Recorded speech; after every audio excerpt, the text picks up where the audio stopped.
Hello, welcome to Suburban Homesteader, Wyoming, Arizona. This is Sandy. It is a beautiful day in Arizona today.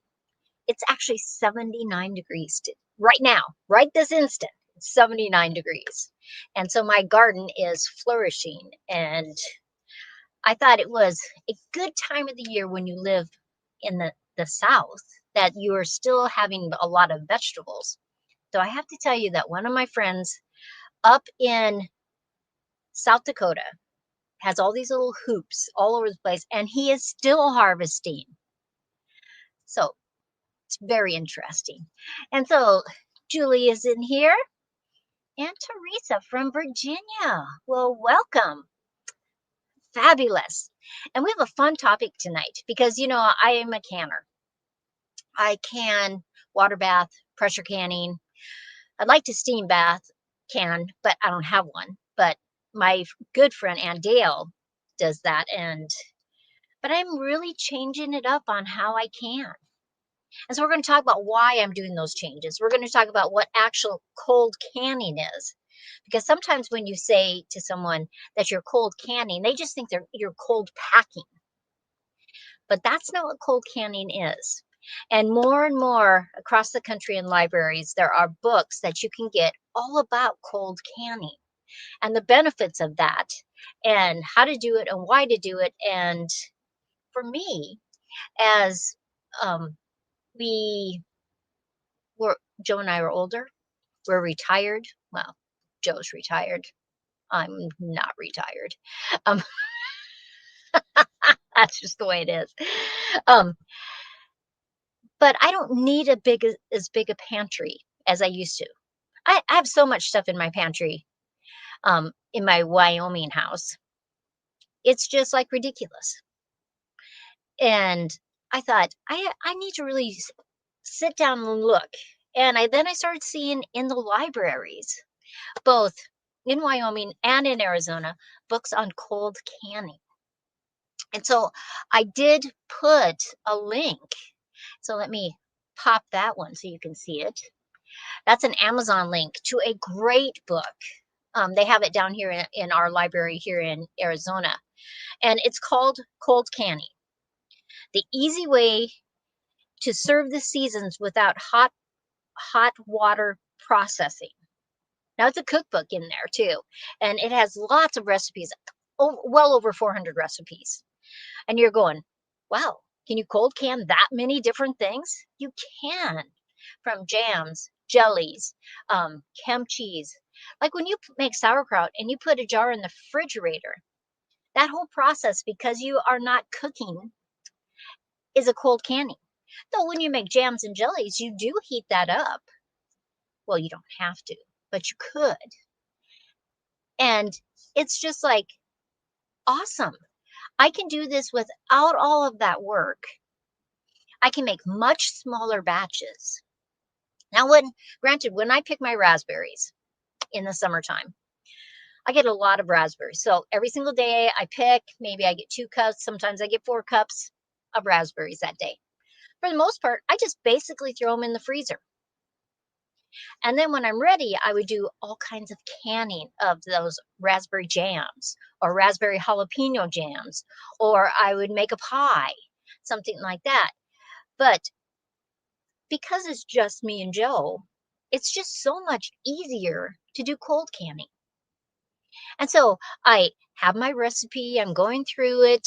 Now, a lot of fruits, when you freeze them, in fact, probably all fruits when you freeze them, what it does is it breaks down the cellular wall in that fruit.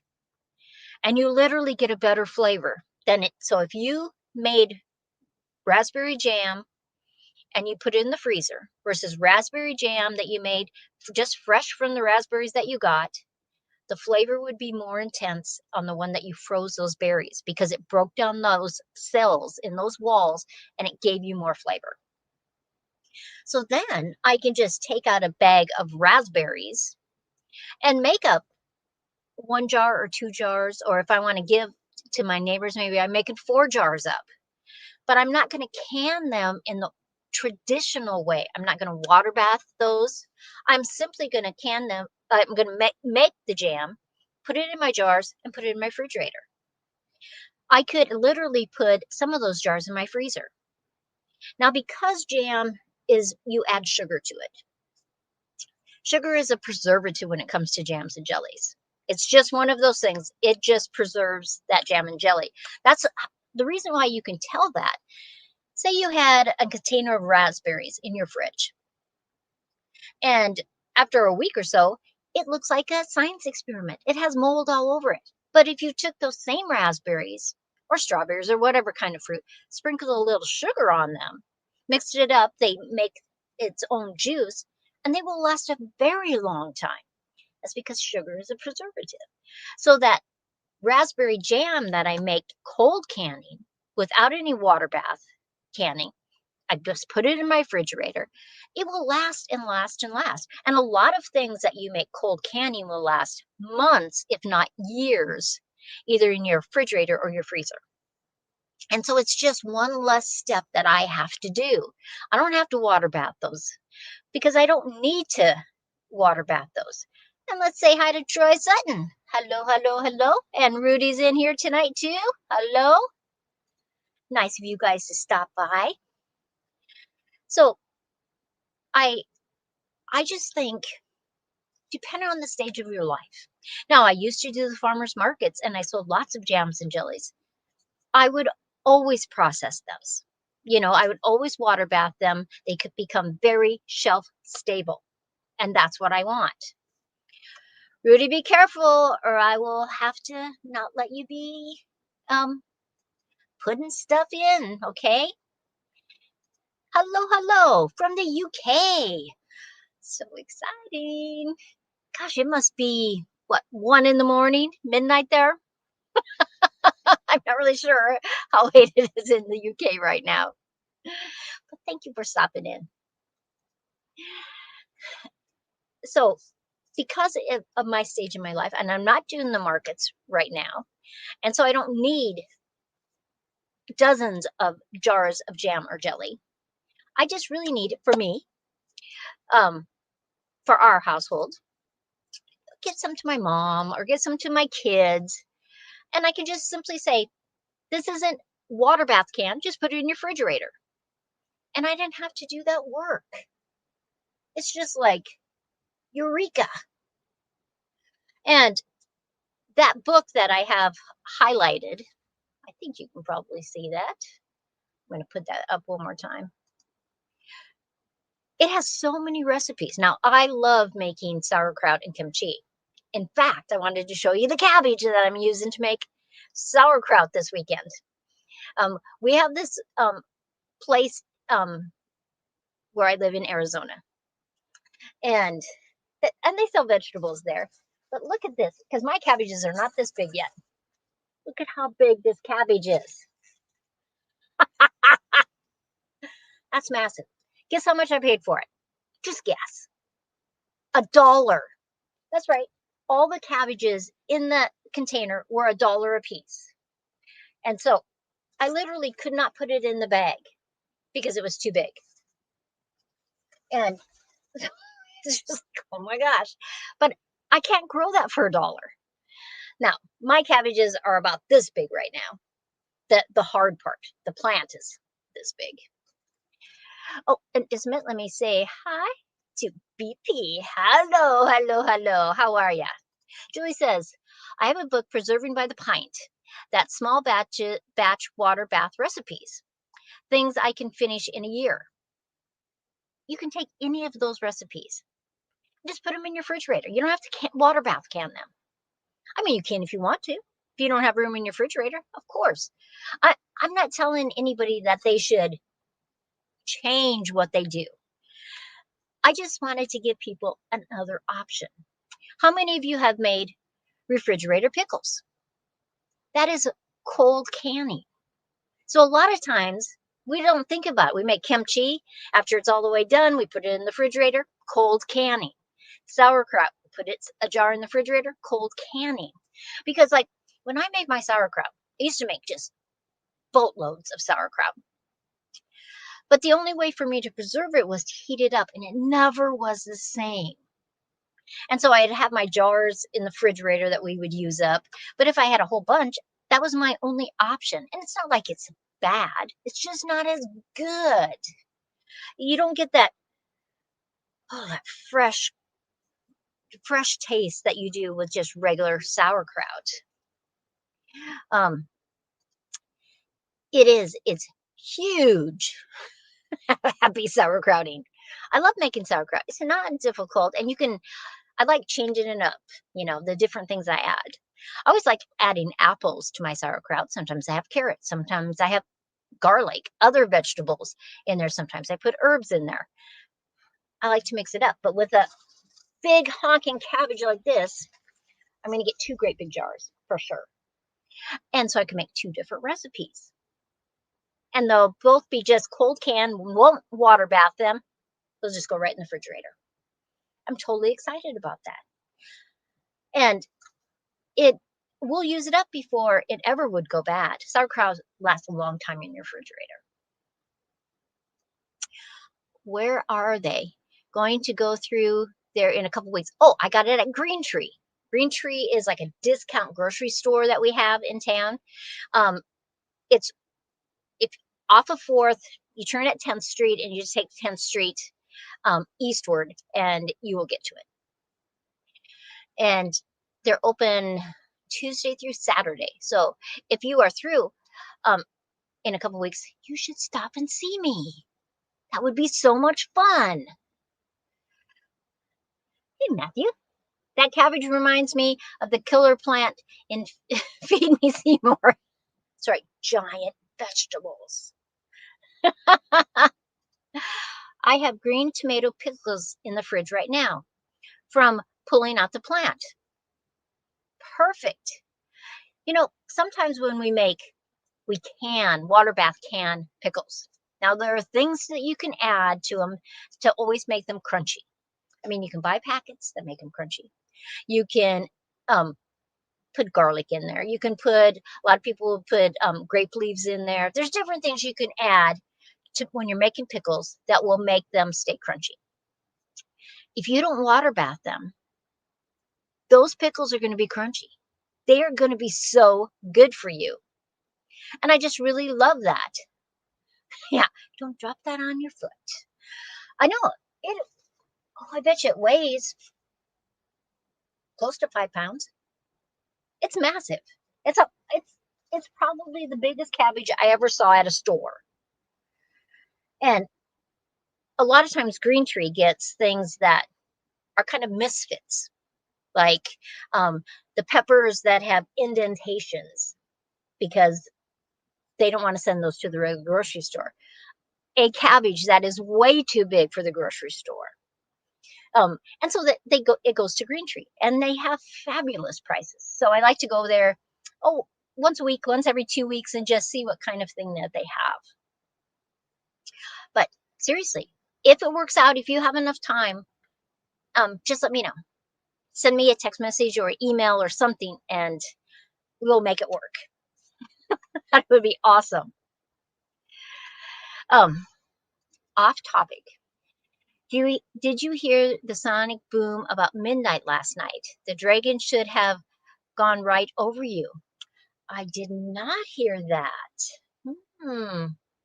BP says, I didn't hear it where I am in Tucson. Yeah, see, that's unusual. I did not hear that. I didn't know that was possible. I'll have to ask Joe if he did. We learned to cook cabbage in a pressure cooker. So good in only 8 minutes. Yes. So you're just cooking the cabbage. You're not cooking sauerkraut, though. Because sauerkraut is a process of fermentation, just like kimchi. Now, I could make one sauerkraut and one kimchi, and then I had both things in my fridge when they got done fermenting.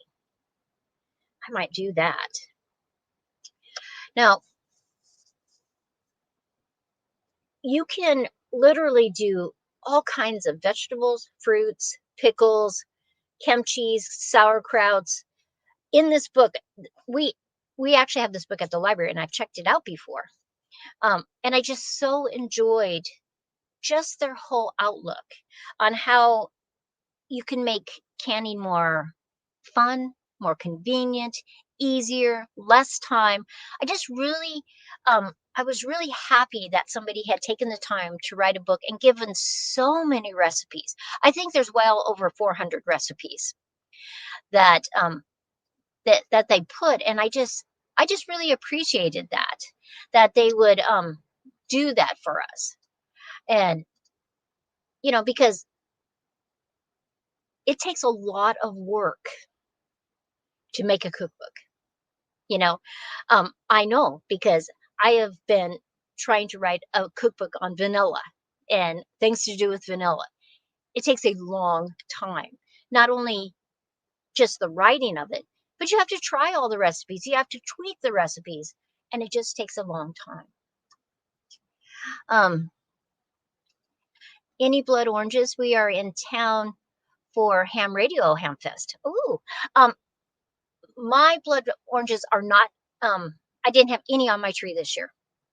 But at the Lemon Grove, you'll be able to get just tons of blood oranges because the Lemon Grove is off of 32nd Street. Um, I can get the address for you. And they just have every kind of fruit that's available and have just huge amounts of vegetables. And they always have ice cream of the day. It's fabulous.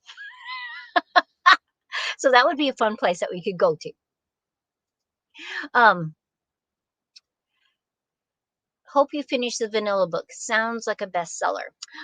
I mean, I have pages and pages of it, but I didn't realize how, because I mean, I suppose people could just throw all kinds of recipes, but I don't want to put a recipe in that I haven't actually used or done or liked.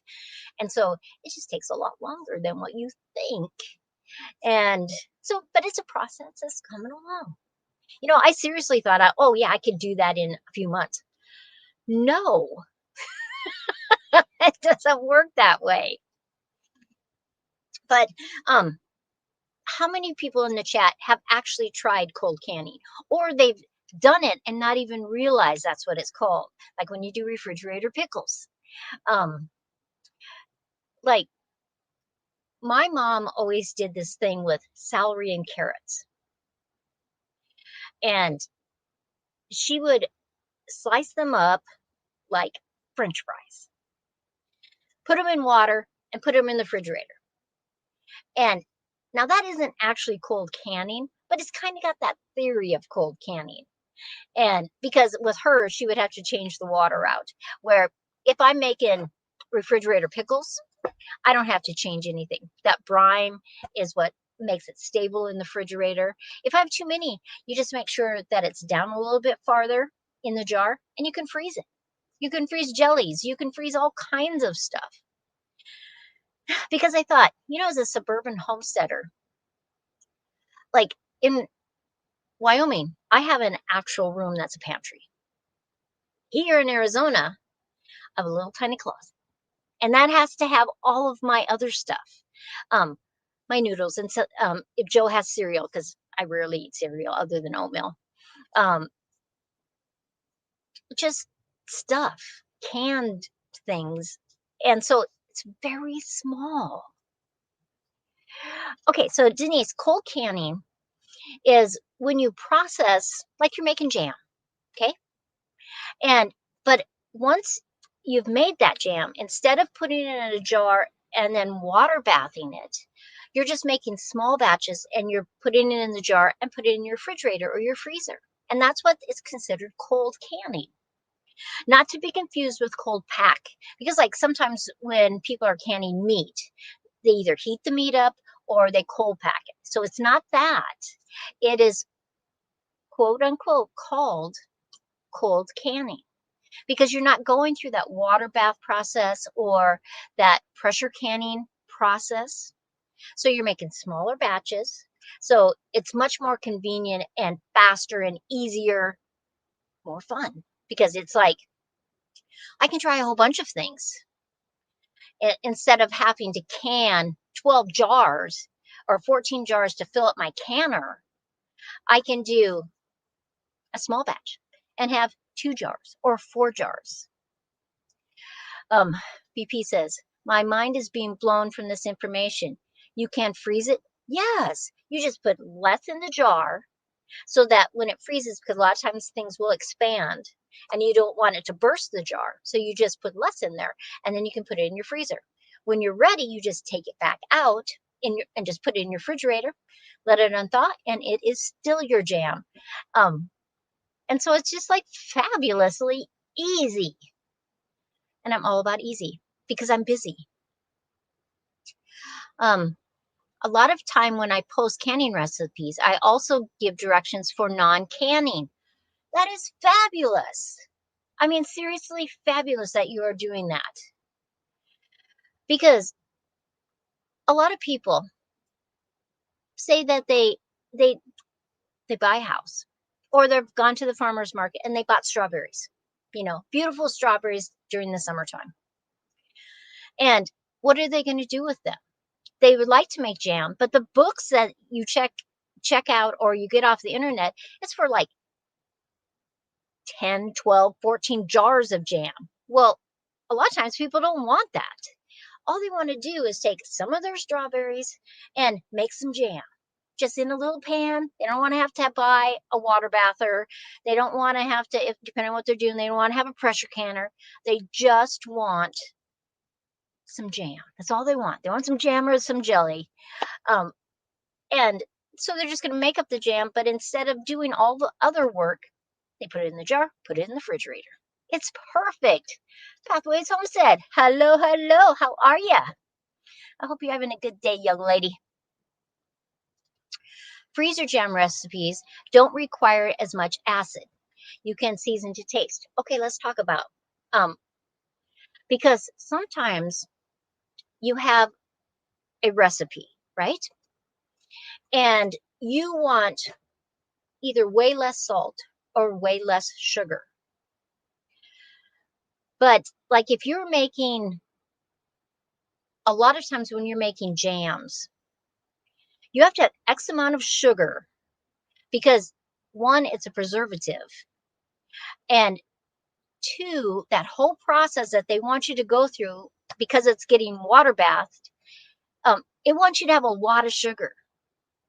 And a lot of pectins won't work without a lot of sugar.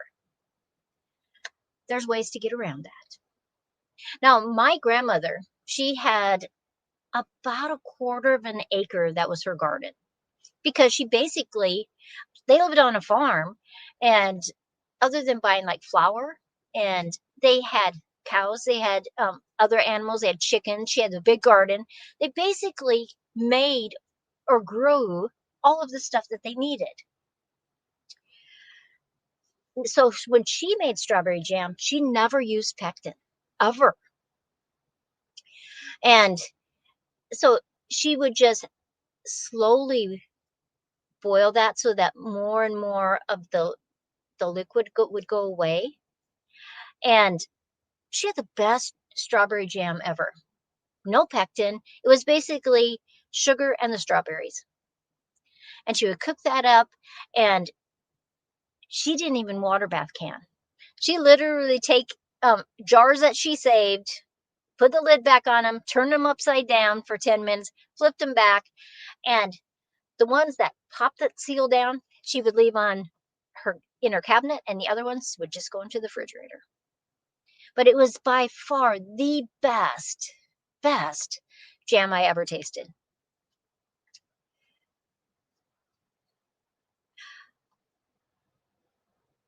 Sorry, oh good, you're doing good. Awesome. Yes, sugar too, immediate, use jam can cut back. You can cut back on sugar so much. On certain things that you're canning where wants a lot of salt, you don't have to have that much salt. Yeah, it was a huge garden. And she had strawberries and she had raspberries and she had all the different things that they grew to live on, right? And she'd send us out, and we were supposed to be picking at certain times of the year strawberries or raspberries, depending on what time of the summer it was. I think we probably ate way more than what we ever brought to the house. And I'm sure she knew that was going to happen. You treat it like candy and cook it to 220 so it gels. Yes. And um now hers was I always called it old-fashioned jam because it was never as thick as when you put that pectin, because sometimes a lot of times when you put it the pectin, it's spreadable, but it's thick, and that's the pectin doing its job, you know? Or she would make some kind of jam and she would add crab apples, you know, because crab apples have a lot of pectin in them, and so that would help gel it up too. But she never ever in her entire life bought pectin, where we seem to think that we have to have it, but you don't have to have it. But I like the idea that, like, we have freezers, we have refrigerators. Why not take advantage of those? You know, you could have part of a shelf or on the door, and you have your jams, your jellies, your pickles, your sauerkrauts or kimchi's, anything that you're having, just right there. The economy of making only small batches at a time is is very great. It really, because you know when we start looking at filling a pantry, this last summer I literally was going through my jams and jellies that from because I had done the farmers market for so long, I just had lots of them. And then I decided not to do the markets as often and not have my jams and jellies. So I had all these jams and jellies and I gave lots of them away and I still had jams and jellies. And I started just recycling the jars, because after when you can jams or jellies, they're really pretty good for maybe a year that are canned in water bath. And then the color starts to change, the flavor starts to change, other than apple butter. That always seems to last longer than jams and jellies. But why not make small batches that you don't have to do all that work? I only use pectin for jellies. I use gelatin for strawberry rhubarb and rhubarb cherry jam. Oh, good information. Dehydrated strawberries are a great candy replacement. They are so sweet. I so agree. You know what else I like that's dehydrated? Are mushrooms. When you dehydrate, you slice those button mushrooms and you dehydrate them and they get kind of leathery, like leather. Um, but when you go to eat them, the starches have turned sugary and they're very sweet and tasty. It's it's fabulous to eat them. And so, see, there's options for us to do instead of having to go through the whole process of either water bath canning or pressure canning, depending on the acid level of what you're canning. That's how you know if you can do it in the water bath or you have to pressure can it.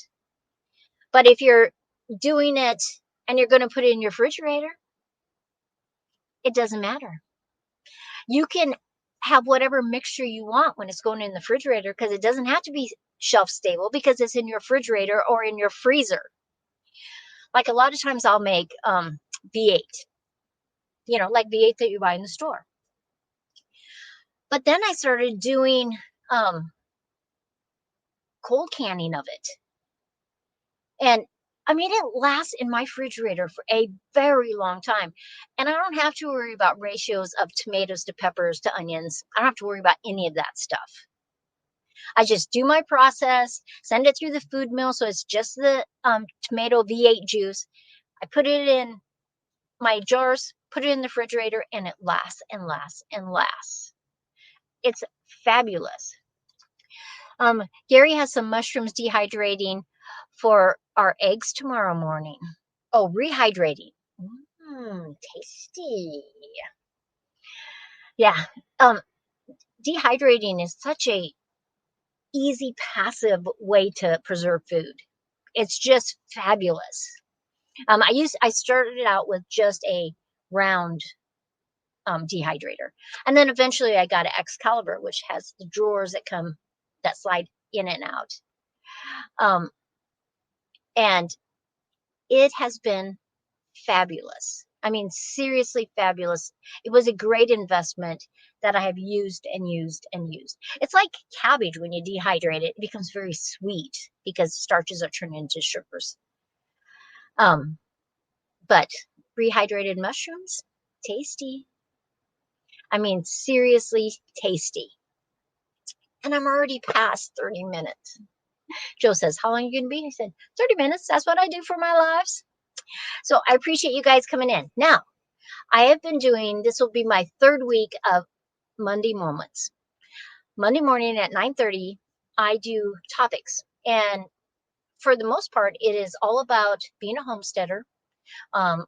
We've been talking about money, time. So this Monday on the 19th, it's choices, time, money, and intention. And so that's what we're going to talk about. Next week on Thursday night, we are talking about creating an orchard in 2026. And so that is going to be spectacular. Oh, Julie says, my oven has a dehydrator setting. Only problem is when I do onions. Oh, probably because it's very strong smelling. Yeah, like I would like a freeze dryer. But then I told Joe, it preserves it for 25 years. Pretty soon I'm just going to have these baskets and boxes full of food. No. It's really going to go to cold canning for me. Now, if somebody gave me an overabundance of something, I would do the other canning. I'm not going to say I'm cold canning and that's the only thing I'm going to do, because that's not even realistic. But there's a lot of times people are just starting out. They're in apartments. They don't have huge spaces for a pantry. But you can do small batches. It's easy. It's fun. It goes in your refrigerator or freezer, and you have lovely food to eat. The color is beautiful. The taste is good. It's crunchy. Like the refrigerator pickles are so crunchy and delicious. Your kimchi and your sauerkraut just lasts and lasts in your refrigerator. It's just something for me to do. I would love a freeze dryer, but they're so pricey. Well, they are pricey. I mean, it's a good investment for the long term for a lot of people. My daughter has one. She loves it. And for probably for a year or more, she did it all the time, you know. In fact, she did things and sold them, so it paid for her freeze dryer. So that's an option. Like if you want a freeze dryer, but you think it's too expensive, if you're willing to do the work to sell some of your stuff, you know, at markets or online or something on Facebook, you might just be surprised that you could pay for your freeze dryer. If you have the space, that's another thing. If you live in an apartment, how much space do you have? So small batches of cold canning could be the trick for you. Well, everybody, I'm going to let you go. It's still 78 degrees out. I think I might go water before I fix supper, and I will see you guys next time. I appreciate you guys stopping in. It's so kind.